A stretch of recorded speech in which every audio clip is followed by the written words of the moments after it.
Makanya kalau ingin sukses kita, ingin anak-anak kita hebat, masjid. Coba lihat Rasulullah. Masjid Nabawi itu dikenal dengan universitas. Di Masjid Nabawi itu Nabi melahirkan 4 orang Abdullah. Yang 4 orang Abdullah ini ditakuti oleh orang-orang Rum.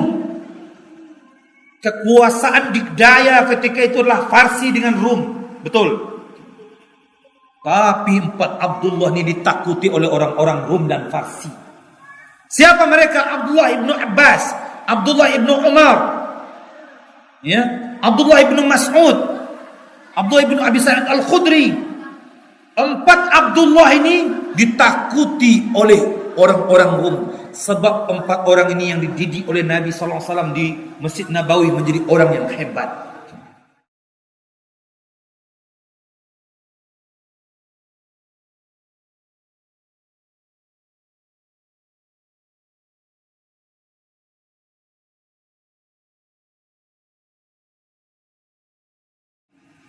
Ya, Ustaz, memang saya ingin menyampaikan tentang masjid ini. Allah Subhanahu wa taala berfirman, A'udzubillahi minasyaitonir rajim. Bismillahirrahmanirrahim. Innama ya'muru masajidallah man amana billahi wal yawmil akhir wa aqama as-salah wa ata az-zakah wa lam yakhsha illa Allah fa'asa ulaika an yakunu minal muhtadin. Dalam surah At-Taubah ayat 18, Allah Subhanahu wa taala mengatakan, innama, sesungguhnya, ya, ini lil hasr, ya, hanya sahaja. Kalau ada innama itu lil hasr, dia pengkhususan. Hanya, ya, bahasanya hanya orang-orang yang memakmurkan masjid-masjid Allah itu orang yang beriman kepada Allah. Itu yang pertama. Beriman kepada Allah, yakin dengan Allah, diucapkan dengan lisan, diyakini dengan hati, dipraktekkan dengan amal perbuatan. Orang yang beriman. Orang Islam banyak orang Islam, tapi orang yang beriman adalah orang yang senantiasa datang ke masjid. Nabi SAW ketika ditanya oleh para sahabat, ya Rasulullah, bagaimana orang yang beriman itu? Kata Nabi, orang yang beriman itu dia senantiasa mulazamatul masjid, dia senantiasa datang ke masjid.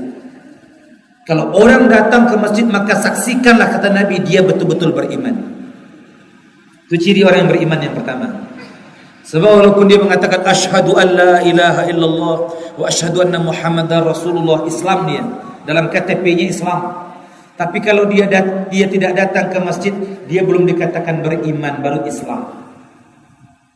Ya, insyaallah orang-orang yang melangkahkan kakinya ke masjid, yang senantiasa meramaikan masjid, maka nanti dia akan dimuliakan oleh Allah Subhanahu wa taala.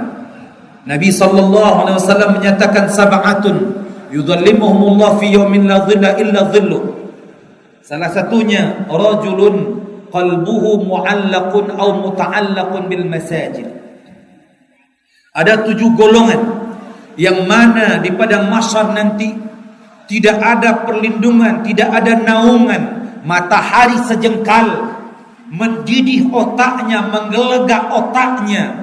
Dan ini bukan cerita dongeng, ini adalah real. Hadis Nabi menyampaikan, nanti ketika kalian dibangkitkan di padang mahsyar, maka matahari ketika itu sejengkal, sehingga karena saking panasnya ada yang berkeringat setumitnya, mata kakinya, selututnya, sepinggangnya, sedadanya, dan bahkan ada yang ditenggelamkan dengan keringatnya sampai ke mulutnya, kata Nabi SAW. Dahsyat hari itu, panas. Dan bahkan satu riwayat dinyatakan bahwa ketika itu ada masanya, masa diam, masa menunggu. Allah pun gak berbicara dengan manusia, dengan makhluknya. Diriwayatkan bahwa masa itu lamanya 50 tahun, 50.000 tahun, masa lamanya. Sebab ketika itu enggak ada yang siapapun berbicara kalau melainkan atas izin Allah. Yauma yaqumur ruh wal malaikatu saffa la yatakallamuna illa man adina lahur rahman wa qala shawaba. Pada hari itu seluruh malaikat, seluruh ruh diam, nggak bisa berbicara, menunggu keputusan Allah. Kalaupun Allah izinkan berbicara, sekarang ini Ustaz bicara, dia pun berbicara di belakang, ya, masih bisa bicara lagi. Tapi di padang mahsyar nanti nggak ada orang yang akan bisa berbicara melainkan atas izin Allah. Kalau seandainya Allah sudah mengizinkan, bahkan malaikat pun nggak bisa berbicara. Ya, kalau kini kok Ustaz bicara ngomong di muka, nanya mau ngomong di belakang. Ya, betul. Nah, coba. Ambil tunggu 5 menit. Silakan bicara dulu. Ya, siapa yang ingin bicara silakan. Ambil tunggu 5 menit. Nah. Apa yang ngecek lo? Kamu tak bemerang kan? Itu dia lah kesempatan mengecek kan? Ngecek lah. Oke, teruskan. Jadi pada hari kiamat itu tidak seorang pun berbicara, hatta malaikat.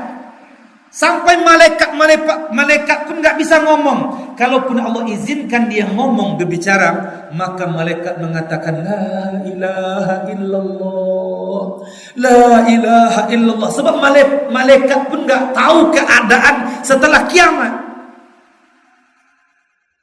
Kaget semuanya, hancur alam ini semuanya. Kemudian langit yang mana dia berdiri itu bukan langit yang sekarang nih. Sebab yang 7 lapis langit ini hancur. Di bumi bukan bumi yang sekarang nih. Gak ada pohon-pohonan, gak ada gunung, rata kata Nabi. Yuhsyarun nasu yaumal qiyamah fi mahsyarihim ka qurfatin naqi. Manusia akan dibangkitkan di padang mahsyar itu nanti di bumi yang datar dan putih, rata seperti tepung berserakan. Kalau berserakan di lantai takah itu nanti putih. Dan semua orang ketakutan, hampir semua orang ketakutan. Dan sampai ketakutan yang ada pada diri manusia ketika itu tidak kenal yang ada di sebelahnya lagi. Tidak kenal siapa yang di depannya, siapa yang sebelah kirinya, siapa yang sebelah kanannya. Kalau sekarang kita masih kenal lagi, masih bisa ngobrol lagi. Di Makampung, ya, di sana nggak ada, di Makampung nggak ada. Ketakutan.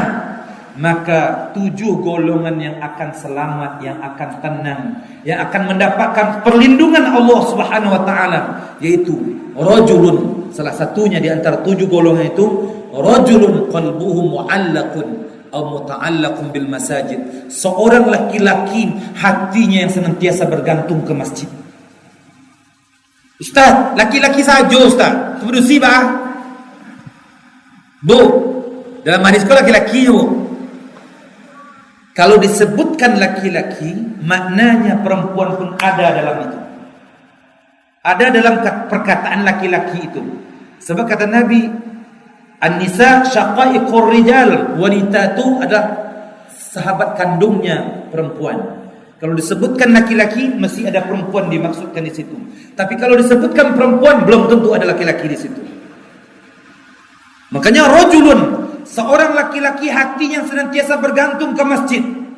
Kalau ada bakal karajonyo, sebentar-sebentar ingin ke masjid.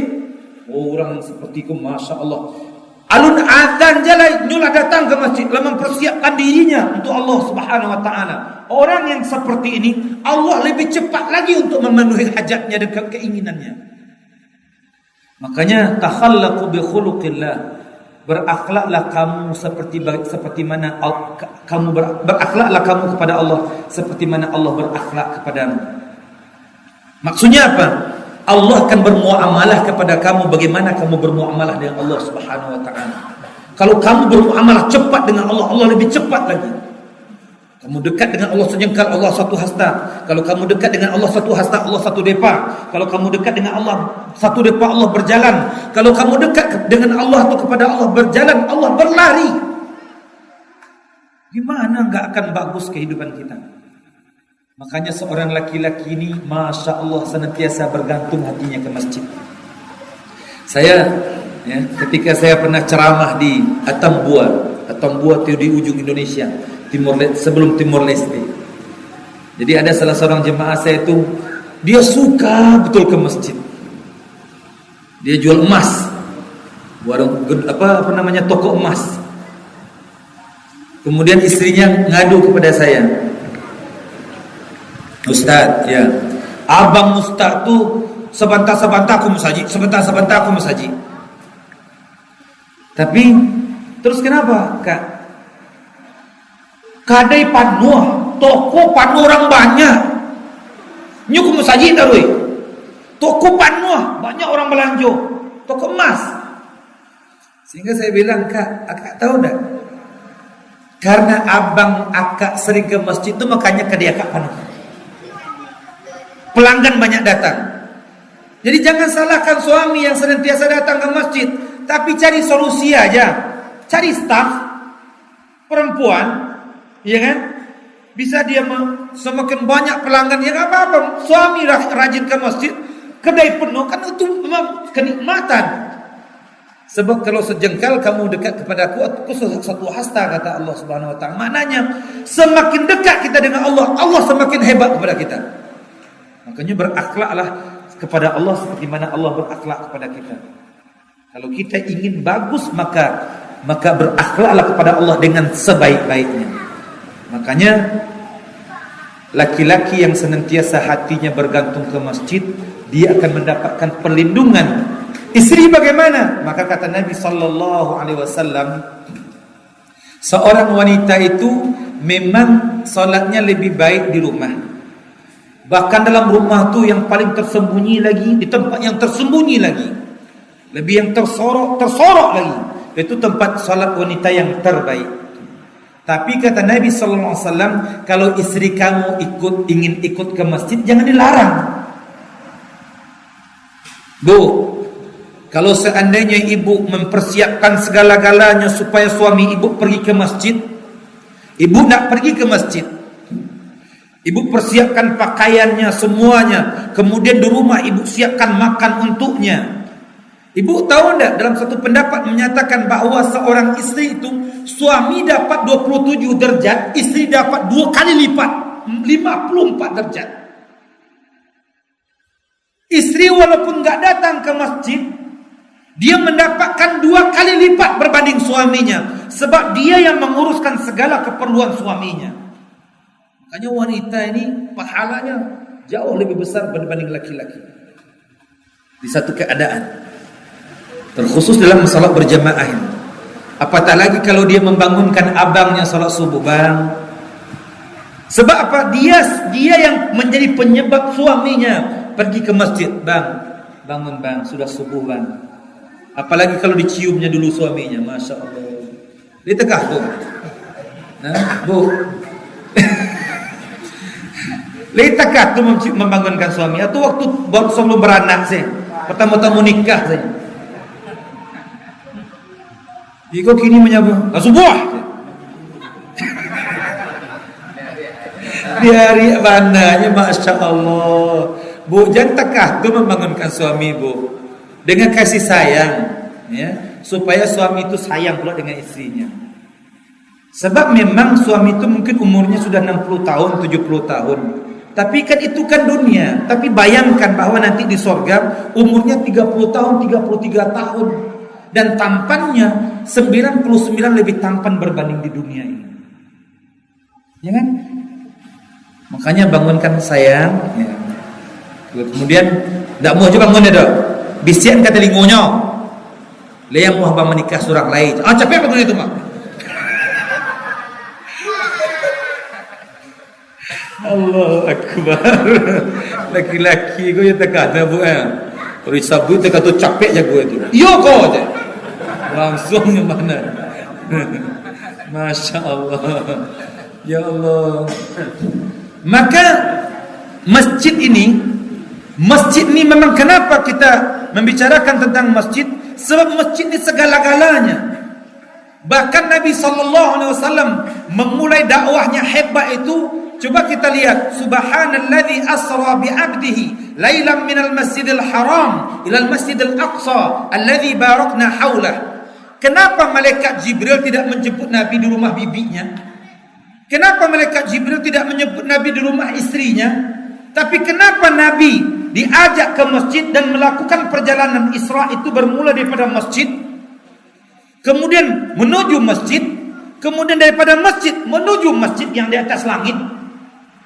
Ternyata kesuksesan seseorang itu, kesuksesan baik dalam dakwahnya, baik dalam bisnisnya, baik dalam pertaniannya, baik dalam dunianya, dimulai daripada masjid.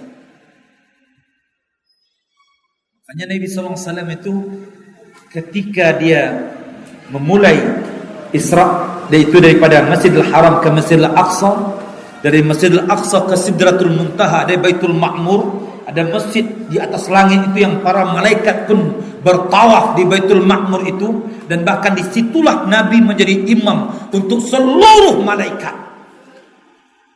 Sebab Rasulullah ini adalah Rasulullah ini makhluk yang terbaik, makhluk yang terbaik daripada seluruh makhluk.